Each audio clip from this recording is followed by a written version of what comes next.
Olá! Em Marcos capítulo 1, encontramos um momento em que Jesus é batizado e logo depois é tentado. Vale a pena destacar a realidade da tentação na nossa vida humana.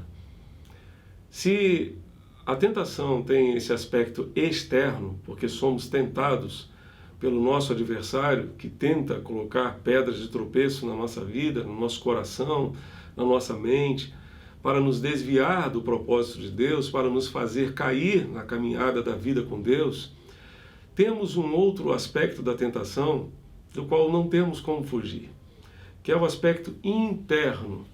Ou seja, nós temos uma natureza humana pecaminosa, tendente ao erro, tendente ao pecado, tendente a fazer aquilo que desagrada ao coração de Deus. E esse coração corrompido pelo pecado, muitas vezes simplesmente será usado para abrir a porta para o inimigo que está do lado de fora. William Barclay disse que a tentação não teria a capacidade de afetar as pessoas, a não ser que houvesse algo já existente dentro delas que correspondesse à tentação.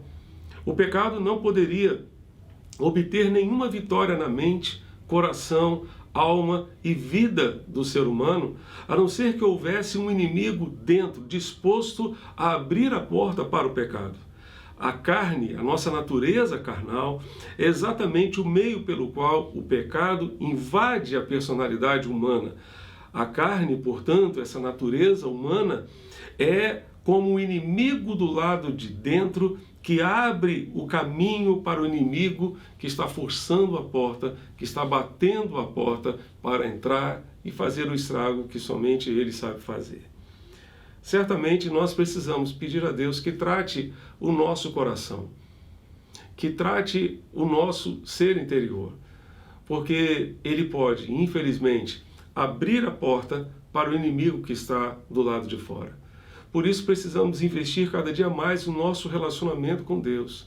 Precisamos investir cada dia mais a nossa comunhão com Deus, para que desta forma estejamos preparados para enfrentar os desafios da vida, os desafios que temos diante de nós. Tiago disse na sua carta: ninguém ao ser tentado diga, sou tentado por Deus, porque Deus não pode ser tentado pelo mal e Ele mesmo não tenta ninguém. Ao contrário, cada um é tentado pela sua própria cobiça, pelo seu próprio desejo, quando esta o atrai e seduz.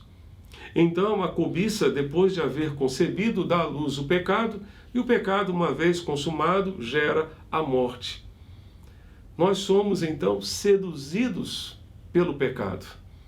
É interessante perceber que essa expressão de que a tentação nos atrai e seduz tem a ver com a pescaria.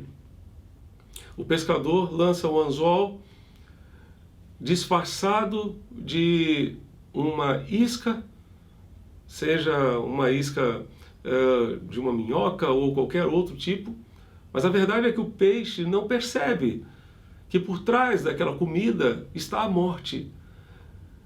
Ele é engodado, ele é enganado por conta de uma isca. E quando ele morde achando que vai comer uma comida deliciosa, simplesmente ele encontra a sua própria morte. Assim, a tentação se apresenta ao ser humano.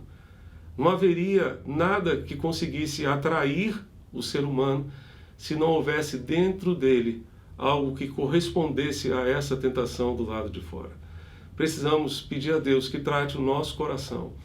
Para investirmos no nosso relacionamento com Deus, precisamos de Bíblia, de oração, precisamos gastar tempo com Deus, investir no nosso relacionamento com Deus, porque desta forma teremos melhores condições de enfrentar os desafios de vivermos segundo o propósito de Deus. Que o Senhor, para tanto, nos ajude e nos abençoe a enfrentar as tentações que estão ao nosso redor, guardando, sobretudo, o nosso coração.